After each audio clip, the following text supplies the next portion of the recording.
कि अगला हियरिंग 2025 में 15 अप्रैल 2025 का है और ये हियरिंग 26 मार्च 2025 का हो गया। सरकार से मतलब कोई ऐसा अब हम लोग को नहीं रहा कि एक भी सरकार हमारे साथ कोई भी हथकंडा जो छोड़ करके अभी तक बचा कर रखा है। सारा चीज लगा दिया। दो बार हाई कोर्ट से हारा और हाई कोर्ट से हारने के बाद भी एलपीए में सरकार गई, एसएलपी में सरकार गई और आज की स्थिति ऐसी है कि जब सरकार सुप्रीम कोर्ट में एसएलपी में लड़ रही थी उसके बावजूद भी ऐसा कंडीशन बना दिया कि 2018 के रूल पे बहाली निकली थी। इसके बाद 23 का न्यू अमेंडमेंट रूल ला दिया, वहां भी सरकारी डबल बेंच में।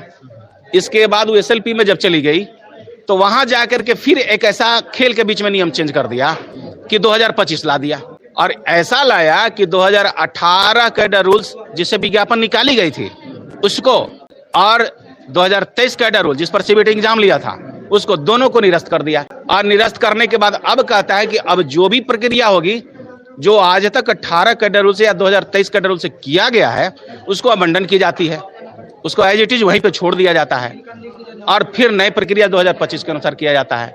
तो इस सरकार को समझ में नहीं आ रही है हम लोग को कि सरकार हम लोग के साथ ऐसा गेम खेल क्यों रही है। भाई आपके साथ इतना एएनएम बहने क्या गलती किए हैं? आपसे मैं पूछना चाहता हूं, आपके मीडिया के माध्यम से सरकार से पूछना चाहता हूं कि क्या हमारी बहन जो 10 साल 20 साल से काम कर रही थी क्या उनके पास नॉलेज नहीं था? आप क्या जो आयर करा रहे हैं, जो वैक्सीनेशन करा रहे हैं, जो डिलीवरी करा रहे हैं, क्या उनके पास नॉलेज नहीं है? ठीक है 40,000 बहाली निकलने वाली है लेकिन सरकार ने इस तरह के जो गेम खेला है अब मेरे ही बहाली को उसमें जोड़ रहा है 10,709 पोस्ट के लिए, जबकि ये मामला कोर्ट में है, मामला जुडिशियल है और एक सरकार के पास पावर नहीं होती है कि मामला जब जुडिशियल है अंडर सब जुडिशियल तो उस कंडीशन में आप कभी भी बीच में कोई आप बदलाव नहीं कर सकते हैं। आप खुद गए हैं उसमें, सरकार खुद गई है सुप्रीम कोर्ट, एसएलपी खुद की है।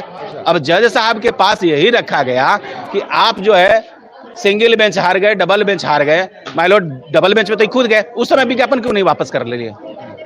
डबल बेंच में खुद गए, हम तो नहीं गए, हम तो सिंगल बेंच में गए थे। सिंगल बेंच में मेरी जीत मिली थी तो सरकार डबल बेंच में गया, तो वहां पे आप खुद गए और जाने के बाद जब सारा प्रक्रिया हो गया आप हार गए तो अब कहते हैं फिर इसके बाद एसएलपी में भी चले गए। मेरे वकील यही बात बोल रहे हैं बार बार कि सारा चीज 18 कैडर रूल से कर ली गई थी। 18 कैडर रूल से करने के बाद सरकार ने 23 में लाया और उसके बाद अब 25 ला दिया। ये कहाँ का आती है? तो इस बार सरकार से बहस में डायरेक्ट जज साहब ने सेक्रेटरी से एफिडेविट मांगे हैं कि आप बताइए कि आप किस नियम के तहत किस परिस्थिति में इस तरह का कदम उठा रहे हैं कि पहले 18 कैडर रूल से बहाली निकला और उसको भी निरस्त कर दिया और इसके बाद 23 से भी आप एग्जाम लिए उसको भी निरस्त कर दिया। साफ है, रात में जजमेंट आ गई है कि आप अभी बताइए कि कौन ऐसा नियम है और क्या ऐसा परिस्थिति आ गई आपकी कि आपने इस तरह का नियम निकाल रहे हैं, बार बार बीच में गेम में चेंज कर दे रहे हैं। जब हम बताना चाहते हैं आपके माध्यम से, सरकार जब हारना देख ली कि अब हम हार रहे हैं तो नया प्रक्रिया ला दिया। जब आप 23 से हमारे पास एसएलपी किए थे, 23 के अनुसार आप एलपीए लड़े, वहां हार गए, 23 के अनुसार आप एसएलपी में गए, वहां अब देखा सरकार के हम हार रहे हैं तो फिर अपना बैकफुट पा करके अपना नियम चेंज कर दिया। जब जब हार रही है तब नियम चेंज कर रही है। और मैं तो उनको यही बात कहूंगा कि आप अगर लड़ रहे थे तो मैदान जंग था 2018 सरकार में, भाई लड़ते 23 और 18 में फाइट हो रही थी, आप बीच में ऐसा क्यों ला दिए? इस साफ जाहिर होता है कि सरकार हार रही है हमसे और गेम पर गेम चेंज करते जा रहा है, समझ गए? लेकिन अब सरकार किसी भी हाल में हमसे जीतेगी नहीं। आप आज लिख लीजिए, डेट टाइम भी लिख लीजिए। और सरकार को मैं 2 बार हराया, आप खुद हाई कोर्ट में गए थे और इस बार हरा के हैट्रिक लगाऊंगा, सरकार को वहां से वापस कराऊंगा। सरकार को साफ साफ बता दिया गया है कि स्वास्थ्य विभाग के सेक्रेटरी एफिडेविट दें। ये बहुत बड़ी चीज है कि आप इस प्रकार के कदम क्यों उठाए, किस परिस्थिति में और किस नियम से कर रहे हैं कि आप बार बार गेम को बीच में नियम चेंज कर दे रहे हैं। स्पष्टीकरण का बहुत बड़ा चीज है ये, बहुत बड़ी चीज है। देखिए एफिडेविट में उनकी पूरी पद का, पूरा सेवा का जितना चीज सारा चीज उसमें लगता है। अच्छा। आधार भी लगती है, आधार भी लगेगा उनका। अच्छा। टोटल चीज लगेगा। अब कोई लगेगा वो देना ही है, देना है। हमें दिए थे आधार में, हमें एफिडेविट दिया गया है सरकार को। और देखिए हम 1216 टेक्नीशियन का ज्वाइन कराए हैं। अच्छा। सारे लोग इस समय सारा चीज दे देना है उसमें, पूरा सेवा इतिहास देनी है। अच्छा। आप भाग नहीं सकते हैं। अब मामला सुप्रीम कोर्ट की है, और उसमें भी सुप्रीम कोर्ट में आप समझ लीजिए कि जो जज संवैधानिक पीठ में बैठे हैं उनके बेंच पे है, वहां जरा सा भी नहीं चलेगा। सरकार तो पहली बार एक बार में टाइम लेकर भाग गया। इसके पहले 26 तारीख में टाइम ले लिया, हमको टाइम दिया जाए काउंटर फाइल करने के लिए। अब लेके अभी जिम ही आए प्रेजेंट हुए कि माइलॉर्ड हम जो लेके आए हैं कि अब नया नियम से हम बहाली करेंगे। तो हमारे यहाँ लेके सर अटैक किए उसमें, और विपक्षी वकील भी अटैक किए। अब मैं आपको बताना चाहता हूं कि जब कुछ लोग कहते हैं कि अमन लेके सर बोलने ही नहीं देते हैं, तो मैं बताना चाहता हूं उनको कि भाई सरकार के वकील हैं, आपके वकील हैं, तो हमारे अमन लेके सर भी तो वकील हैं। तो जज साहब को नहीं बोलने देते हैं, आप भी बोलिए। हमारे अमन लेके सर बहस जो कर रहे हैं तो टू दी पॉइंट करते हैं, जो साक्ष्य उस पर करते हैं। मैं आपको बता देता हूं, आप देखे होंगे उस समय हाई कोर्ट में के मंजूश्री से मेरे ऑर्डर मिली थी और चीफ जस्टिस दिए थे।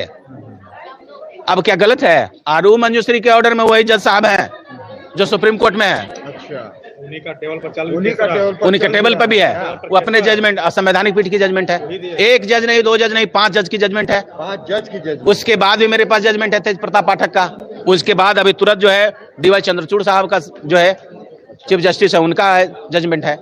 आप कैसे कह रहे हैं? सरकार के पास बस बोला जाता है, तो सरकार के वकील क्यों नहीं रखते हैं बात? सरकार के वकील को रखना चाहिए था। मेरे पास भी संवैधानिक पीठ का जजमेंट है, तो आप संविधान को खत्म कर देंगे?